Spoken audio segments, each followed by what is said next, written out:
రాత్రి వేళ కామాక్షి ఆయన పడుకున్న దగ్గరికి వచ్చి తట్టి లేపింది. ఆయన లేచారు. కేశపాశాన్ని తీసి ఇలా చూపించి ముట్టుకో అంది. ఆయన ఇలా ముట్టుకున్నారు. జిగురుగా ఉంది. ఏమ్మా జుట్టు జిగురుగా ఉందన్నారు. పాలు పోసి వెళ్ళిపోయావు అంది.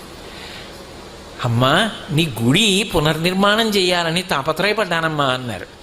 ఏమయ్యా గుడి పునర్నిర్మాణం చేయడానికి నువ్వు సంపాదించాలా? నన్ను అడిగితే నేను ఇవ్వను.